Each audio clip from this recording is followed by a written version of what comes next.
Hi, Dennis Weiss for Eagle Communications. Welcome to our town. You're going to spend 25 minutes, only 90 minutes from heaven this morning, talking to myself and Doug Thompson. How you doing, Doug? Doing fine, Dennis. Thank you so much for inviting me to the show. You bet. We had a great time the other evening previewing this film, 90 Minutes to Heaven, Don Piper's story.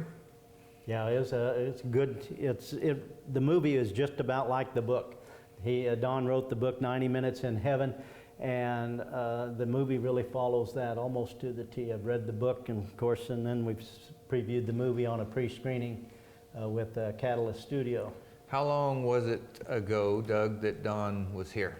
Don was here on April the 7th of 2010. Okay. And he came in and he spoke at the high school, Abilene High School gymnasium.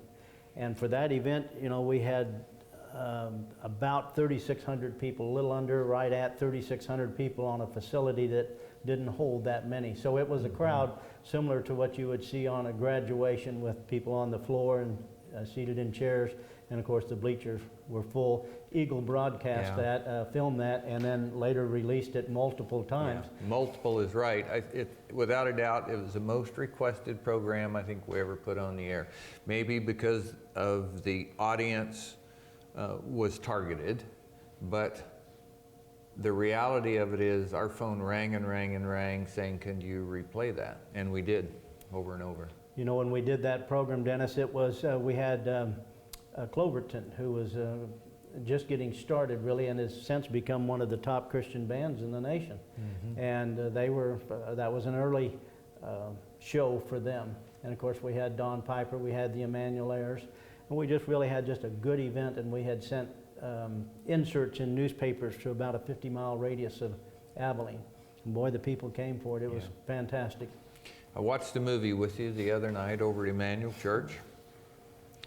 Movies have pictures, and pictures tell stories in ways that words do not. So it was interesting for me to see the story, not just hear the story or hear somebody describe the story or read the story, but to see the story as presented by the filmmakers. The facts are that Don Piper, as a young man, was in a car wreck and killed. Yeah. Pronounced dead at the scene by law enforcement and by first responders, EMTs, pronounced him dead at the scene. Car was covered up. It was a scene that was waiting on being cleared. When a man drove up in the traffic jam on one side of the bridge and came up, and he was a pastor, and he told the state trooper that the Lord had asked him to pray for the man in the car, and the trooper told him he's dead. He said, would you just humor me? And not those words, but the man went up and prayed for Don Piper in the car, put his hand on his head where he could reach, crawled in through the trunk to do so, and prayed for the man, and started singing. The pastor started singing "What a Friend We Have in Jesus" when Don Piper joined in. Yep. So as a movie, and seeing that and hearing that, obviously very dramatic, but that is the facts. Yeah, it was January 25th of 1989 when the accident happened. Don was coming back from a missions seminar, and he was on a narrow bridge. Semi came up over the bridge, onto the bridge, and going too fast, and probably an inexperienced driver, but it ran right over Don's car. Don was driving a Ford Escort, and Don was killed. He was pronounced dead. And where that area took place, it was at the meeting point of 4 counties. So there were multiple sets of EMTs that came out, and they were there. And so he was pronounced dead. They checked for a pulse, and of course the part that's always amazing is that Don can certainly document that he was in that car 90 minutes while they were waiting for a coroner to come out and certify he was dead. And so during that period of time, Don's injuries were horrific. And if nothing else would have killed him, you would have thought the loss of blood would have killed him. Yeah. For people watching today, we're here for a specific reason. First of all, this program's called Our Town, and we talk about the good things that are happening in our town. And Don Piper came to our town in order to spread this story about there is hope for the future. And the hope is in, his hope as expressed is in heaven, and he has a special way of testifying to that.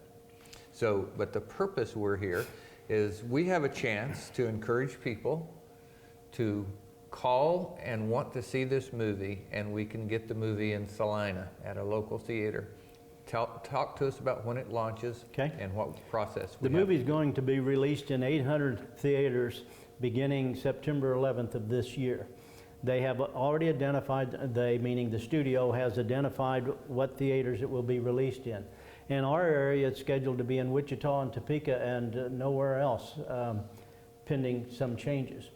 When the studio had contacted us about the idea of doing a pre-screening, one of the first conversations we had was, well, why us? And they said because Don Piper had a personal experience here of such a tremendous response from the community that we have to have 3,600 people in a high school gymnasium, and he appreciated the program and the people that he met afterwards. So that was part of it. The other part was that the studio said that what they wanted to be able to do was build a pre-screening and have the community, if the community was interested, they would help us get the movie into a theater. And we told them that that was one of the things that we wanted to do, is if we energize the community, would they be able to place the movie at one of the theaters in Salina? And they're working on that, and they've been good to their word. I have followed up with them since we had that pre-screening on Friday night, I think it was. And they said, we're going to move forward in anticipation that what will happen is that the community and the surrounding community will be able to make a pledge, not purchase a ticket, but just make a pledge. And many times it can be as simple as going to your local church and passing a clipboard around the congregation and just writing on it that we pledge to attend the 90 Minutes in Heaven movie if it's in Salina. That's all you got to do. A great opportunity. As our cameras go out to everybody's house that turns it to Channel 2, and they hear everything that we say, no matter what we're talking about, whether we're talking about this or whether we're talking about sprint car racing. The message today is, I think as it says here, if we can't get a shot of it right at the moment, we will in a minute. It says hope lives at the bottom. That's Don's message.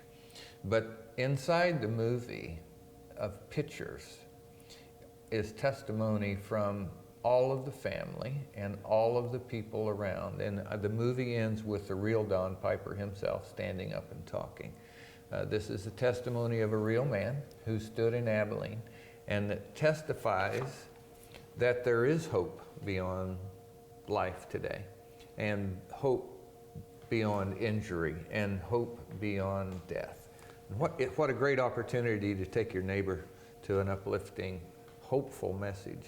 And it is, and it's the same message that Don gave in Abilene, but you're correct. This has the pictures of it. You now see the recovery efforts in the hospital, how long that went on, the financial stress, the emotional stress that the Piper family went through, how the community rallied about it, and Don would quickly tell you, I'm not unique. Other people have been through that same event, and it depends on how it is handled as to what sort of a feeling you have about it. Don didn't want to go through that pain, and he says in the book, and he says in the movie, I didn't want to come back. I don't blame him. No, I don't either. And he came back into a body that was badly, badly damaged. And like the doctor said when he walked out of the emergency room, and Don Piper asked him, have you had anybody that's been this badly injured? And he said, oh yes, a number of them, but none of them that ever survived. And so well, Don I know two, and I'm not going to say their names on camera, but I know two people who told me their personal story that is not as dramatic as Don's, but the exact same circumstance. They were gone, didn't really want to come back. But I guess I'll send a challenge out to the church. We both have our church members or church family or people we know in the Christian community or the community of faith. And so I've heard from folks, I guess, Doug, in the past that this seems overly dramatic. Not just this story, but you know, anybody coming back from the dead seems overly dramatic, and people are doubtful of that. And playing the advocate position here, why? Why would that seem? The Lord himself came back from the dead, but there's another story in the scriptures that's not the Lord. of a man who came back from the dead. And he came back when the Lord commanded him to come back, and that is Lazarus, his friend Lazarus, who had been in the grave much longer than 90 minutes. Yeah, almost 4 days. And was in heaven, undoubtedly. As a Christian, that's where Lazarus was. So he brought him back, and I'll bet Lazarus wasn't all that happy to come back either, frankly. Probably not.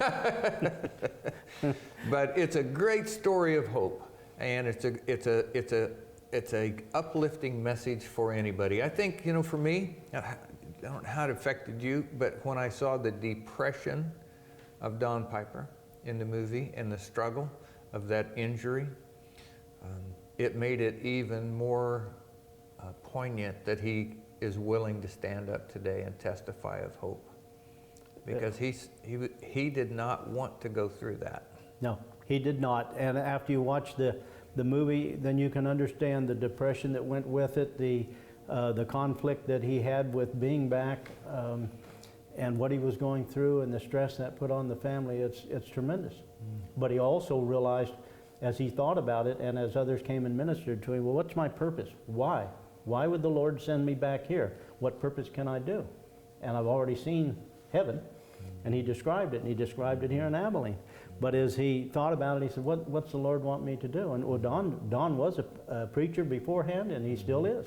Still has a church. He didn't have any hidden agenda, and I saw him personally interact with the people in Abilene. It was tremendous. He cried with them, and they cried.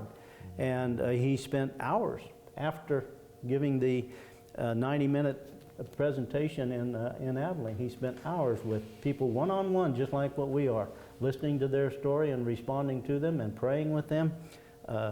He's an amazing man. As we walk through life, we have an opportunity to meet a lot of people. Somebody our age, we're a similar age, and we've met a lot of people in our life.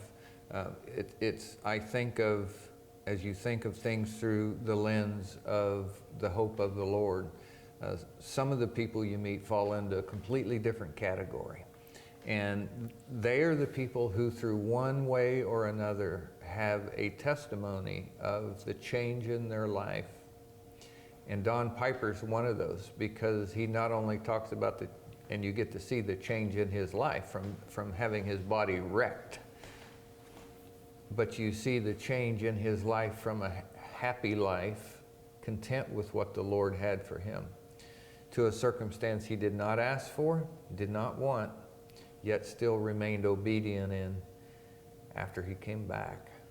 What a powerful, powerful message. Yeah, and that's one of the reasons why we want to get the word out about the opportunity to have the movie in Salina. And again, it's not complicated to be able to do it. All it just takes is just stepping out of your zone just a little bit. You know, Tiffany Roney was there from the Abilene Reflector, and she wrote an article for it. Well, the next day or the next 2 days, I had 4 phone calls from people who attend churches, 3 in Salina and 1 in Talmadge. And they said, how can we help to make this happen? And it was just as simple as just get a clipboard, circulate it through the congregation, and if the congregation signs it, just mail it to me, email it, get it to me, however you need to do so. We're going to put your information on the bottom of the screen right here so people can see it. Very good. Thank you. And if they do that, then we'll have the names. I'll compile them together. I'll send them back to my contact with Catalyst Studios, and he stands ready to push the button and say, we're going to put it in Salina too. You know, I'm going to put a challenge out. Will you still stay on air with me? Sure, I will. Okay. Well, probably. You know, many times people say, what can I do? What can I do?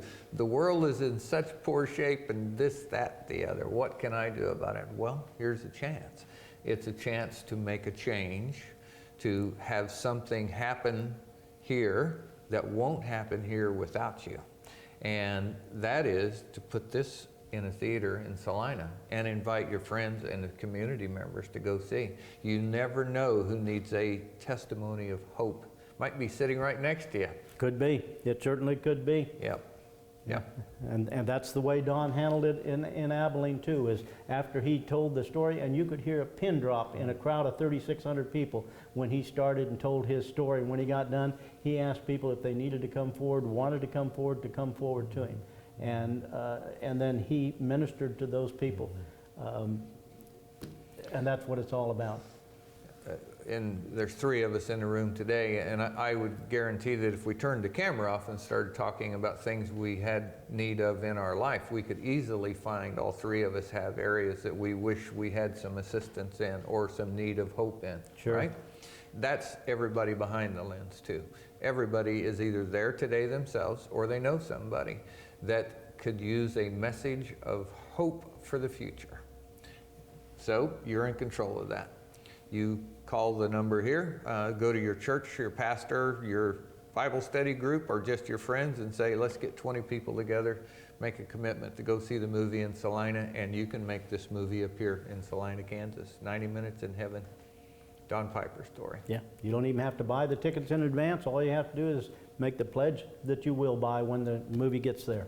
How old is Don now? Well, let's see, Don would probably be 62, I'm guessing. He looked like he was 20s something when the wreck happened? Yeah, he was 32, I think, when 32? the wreck happened. So that's 20-some. Yeah, he's about getting pretty close to the 60 mark. Here's my purpose in doing the math. That's 40 years of living with that physical pain. That still has to be fairly significant today. I've got a few cowboy injuries that let me know I'm still alive every day. And I imagine his are very interesting to his life too.